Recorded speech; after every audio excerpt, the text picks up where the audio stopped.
Salut à tous! Aujourd'hui, on plonge dans les entrailles de l'un des modèles d'IA open source les plus impressionnants du moment, DeepSeek V3. Et pour vraiment saisir ce qui le rend si unique, tout part d'un seul chiffre, un chiffre franchement démesuré. 14 800 milliards. Voilà, c'est le nombre de tokens que ce modèle a littéralement absorbé pendant son apprentissage. C'est tellement énorme que ça en devient abstrait. Alors pour que ça nous parle un peu plus, mettons ça en perspective. Vous imaginez lire tout Wikipédia. Ok, maintenant, imaginez le faire 50, 1000 fois. C'est ça l'échelle d'information qu'on a donnée à DeepSeek V3. On parle d'une bibliothèque de connaissances tout simplement monumentale. La vraie question c'est, comment on fait pour apprendre quoi que ce soit à une IA avec une telle avalanche de données? Et surtout, en quoi est-ce que ça change la donne pour tout le monde? C'est exactement ce qu'on va voir ensemble. Bon, revenons à notre chiffre complètement fou. Pour comprendre ce que ces 14,8 billions de tokens veulent vraiment dire, il faut poser les bases du processus. Tout commence avec ce qu'on appelle le pré-entraînement. C'est vraiment la fondation, le socle de connaissances du modèle. C'est un peu comme si on lâchait l'IA dans la plus grande bibliothèque du monde pour qu'elle dévore tout, apprenne les règles de grammaire, les faits historiques et même les bases du raisonnement. Et donc, quand on dit 14 800 milliards, on parle de tokens. Un token, c'est la brique de base du langage pour une IA.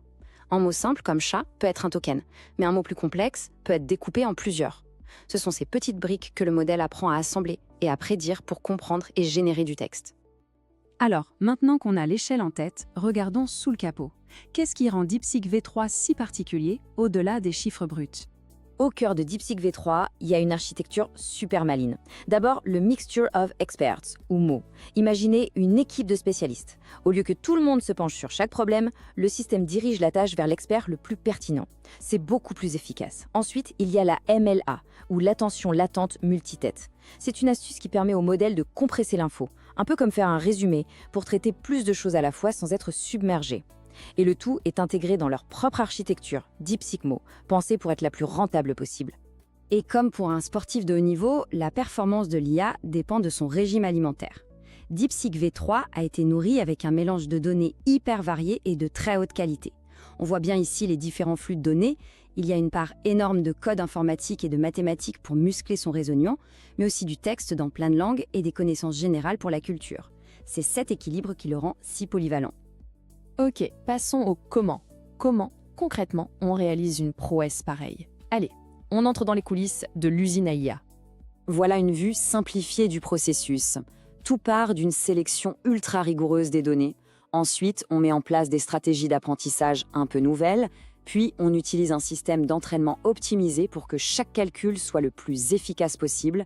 Et enfin, on lance la machine sur une armée de processeurs graphiques, les fameux GPU. 3 innovations techniques ont vraiment tout changé. D'abord, ils ont trouvé un nouveau moyen d'équilibrer la charge entre les experts du modèle pour qu'aucun ne soit à la traîne. Ensuite, la prédiction multi-token. Au lieu de juste deviner le mot suivant, on lui apprend à prédire plusieurs mots d'un coup. Ça lui donne une bien meilleure vue d'ensemble. Et enfin, la clé de voûte, l'entraînement en FP8. Imaginez faire des maths avec des nombres plus courts, plus simples. C'est un peu moins précis, mais c'est beaucoup plus rapide. C'est là que leur framework de précision mixte entre en jeu. Et l'idée est brillante. Pour la plupart des calculs, on utilise ce format FP8 super rapide. Mais pour les quelques moments critiques où il faut une précision absolue, on repasse sur un format plus fiable, mais plus lent. C'est vraiment le meilleur des deux mondes, la vitesse de calcul est quasiment doublée, la consommation de mémoire est réduite, et tout ça sans sacrifier la qualité du résultat final. Et en termes de puissance de calcul, ça donne quoi? Eh bien ça donne ça, 2,78 millions d'heures GPU H800. C'est une quantité de calcul et d'énergie qui donne le vertige, mais c'est ce qu'il a fallu pour mener à bien cette entreprise titanesque. La grande question maintenant, est-ce que tout cet effort en valait la peine? Passons aux résultats, et vous allez voir, c'est assez bluffant.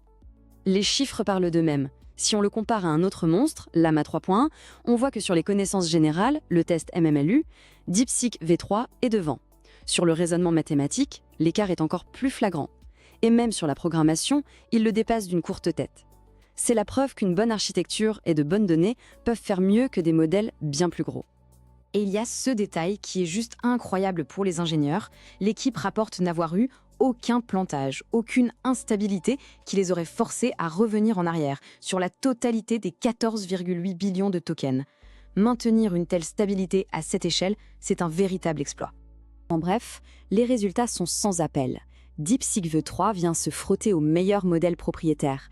Il excelle dans des domaines très techniques comme les maths et le code, et il est aussi à l'aise en anglais qu'en chinois. Il réduit vraiment l'écart entre le monde de l'open source et celui des modèles fermés. Alors, après un succès pareil, qu'est-ce qui nous attend? Quelles sont les prochaines étapes, les prochains défis à relever? Le rapport technique de DeepMind pointe vers des défis super intéressants. Par exemple, la distillation de connaissances. Comment rendre des modèles plus petits aussi malins que les géants? Ou encore, comment améliorer les systèmes de récompense pour mieux aligner l'IA avec nos préférences? Et enfin, c'est un appel du pied à l'industrie du matériel. Il leur faut de nouvelles puces, des coprocesseurs dédiés à la communication pour que les GPU puissent se concentrer sur ce qu'ils font de mieux, calculer. Au final, ce qu'il faut retenir, c'est que des projets comme DeepSeek V3 sont une vitrine incroyable de ce que la communauté open source est capable de faire. Chaque avancée de ce genre, c'est tout l'écosystème de la recherche qui en profite. Et ça nous laisse avec une dernière question. La course vers les 100 billions de tokens est déjà lancée. Alors, quelles nouvelles capacités complètement folles allons-nous débloquer? Et surtout, quelles responsabilités vont avec une telle puissance? C'est la question qui va définir la prochaine ère de l'intelligence artificielle. Merci d'avoir suivi